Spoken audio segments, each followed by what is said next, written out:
शाह जी, उनके द्वारा क्या कहा जाता है, पकौड़ा बेचना भी एक रोजगार है। बताइए, खास करके आज़ाद भारत में इस तरह के क्रूर मजाक इस देश के नौजवानों के साथ किसी सरकार के द्वारा नहीं उड़ाया गया था। और भारत खास करके कृषि प्रधान देश है। हमारे पूर्व प्रधानमंत्री एक नारा दिए थे, जय जवान जय किसान। आपने मित्रों देखा है, इस देश के किसानों के विरुद्ध ये 3 खतरनाक कृषि बिल जो लाए थे अडानी अंबानी के लिए, चंद पूंजीपति के कठपुतली के रूप में काम कर रही केंद्र सरकार, ये 3 खतरनाक कृषि बिल जब लाने का काम किए थे, किसानों ने आंदोलन आरंभ किया।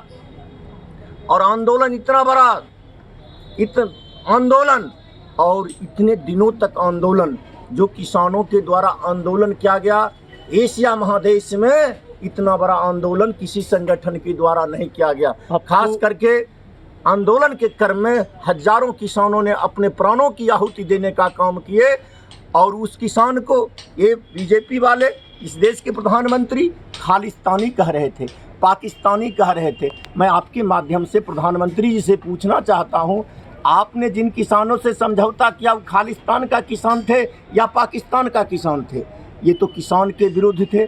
और ख़ास करके मैं एक चीज़ मीडिया बंधु आपको कहना चाहता हूँ, ये ना किसान का है और ना देश के सीमा सुरक्षा जवान का है। पुलवामा की घटना याद होगा, इन्होंने 42 को सीआरपी जवानों को हत्या करवाकर लोगों को भावना में भटकाने का काम किया, देशद्रोही काम किया। आने वाला इतिहास होगा भारत का, अगर किसी प्रधानमंत्री को जवान के हत्या के मामले में फांसी होगा, ये नरेंद्र मोदी जी का होगा। इन्होंने देश के साथ क्रूर मजाक, देश को गुलामी की ओर इतिहास रचने वाला कार्य नरेंद्र मोदी जी ने किया है। पप्पू यादव जी आपके पार्टी में विलय कर जाते हैं और कांग्रेस उनको लोभ देती है कि वो वोट बढ़िया वोट करेंगे और उनको सीट भी पूर्णिया से मिलेगा, उसके बाद उनको सीट से बेदखल कर दिया जाता है, वो निर्दलीय चुनाव लड़ेंगे। इस पर क्या कहें? देखिए, आज़ाद भारत में चुनाव लड़ना सबों का स्वतंत्रता है। आप भी चुनाव लड़िएगा, हम भी लड़ सकते हैं। रही बात, पप्पू यादव जी राष्ट्रीय कांग्रेस पार्टी में अपने पार्टी का विलय किए हैं, राष्ट्रीय कांग्रेस पार्टी में अपने पार्टी को विलय किए हैं और पार्टी का समझौता पार्टी से हुआ है। राष्ट्रीय कांग्रेस पार्टी से समझौता हुआ है, भारतीय कम्युनिस्ट पार्टी से समझौता हुआ है, मार्क्सवादी पार्टी से समझौता हुआ है, माले के साथियों से समझौता हुआ, किसी व्यक्ति से समझौता नहीं हुआ। तो राष्ट्रीय कांग्रेस पार्टी के साथी समझेंगे कि पप्पू जी को कहां से लड़ाया जाए, किन सीटों पर लड़ाया जाए, ये तो पार्टी के आला कमान निर्णय लेंगे। फिलहाल जो हमारी गठबंधन, जो इंडिया गठबंधन में सभी पार्टियों का सीट का बंटवारा हुआ, सूची आपके पास उपलब्ध है, उसमें से तमाम सीटों पर पप्पू यादव जी को लड़ा दिया जाए। इसमें न हमारे राष्ट्रीय अध्यक्ष लालू जी की आपत्ति है, न बिहार के भविष्य आर्थिक न्याय के महानायक बिहार के पूर्व मुख्यमंत्री तेजस्वी जी का कोई आपत्ति होगा, और बिहार के तमाम राष्ट्रीय जनता दल साथियों का देयर इज नो डाउट, कोई प्रॉब्लम नहीं, कहीं से कोई आपत्ति नहीं। पप्पू बाबू को सभी सीटों पर लड़ा दिया जाए, इसमें क्या आपत्ति है?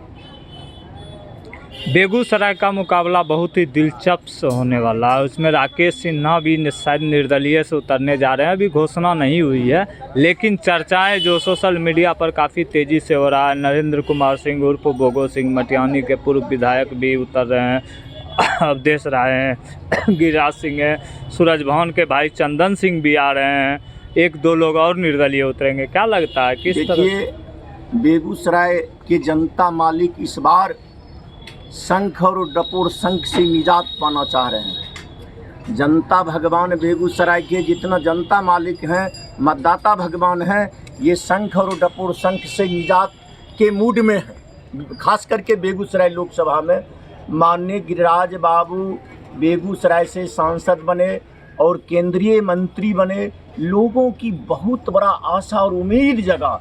ये केंद्रीय मंत्री हैं, बेगूसराय के लिए विशेष कुछ तोहफा लाएंगे, बेगूसराय के विकास करेंगे, लोगों में खास उम्मीद जगी थी। लेकिन परिणाम क्या हुआ?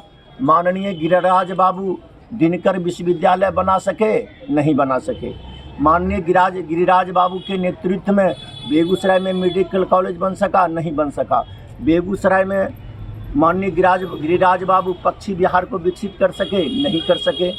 ओवर ब्रिज वाला एक लफड़ा जो था, जो गिरिराज बाबू के एजेंटों के द्वारा, गिरिराज बाबू के वर्करों के द्वारा, वो कह रहे थे टाउनशिप गेट से लेकर इसको बनाएंगे लाखों तक। परिणाम क्या हुआ?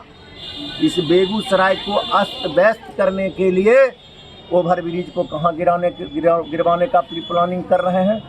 ये तो बेगूसराय के लिए खास करके वर्तमान जो केंद्रीय मंत्री और सांसद हैं, ये सौतेला व्यवहार किए हैं। बेगूसराय के साथ बहुत बड़ा ठग किया गया है, बहुत बड़ा ठग। इससे निजात पाने के मूड में हैं लोग। और रही बात, ये तो शंख है, और दूसरा डपुर शंख जी का जो चर्चा सुन रहे हैं, एक बराबर लगातार 3-4 साल से पुल का उद्घाटन कर रहे हैं। 3-4 साल से आप वहाँ के जाकर ये किसानों से पूछिए, क्या आपके ज़मीन का कोई नोटिस वगैरह आया, एक्वायर्ड हुआ है?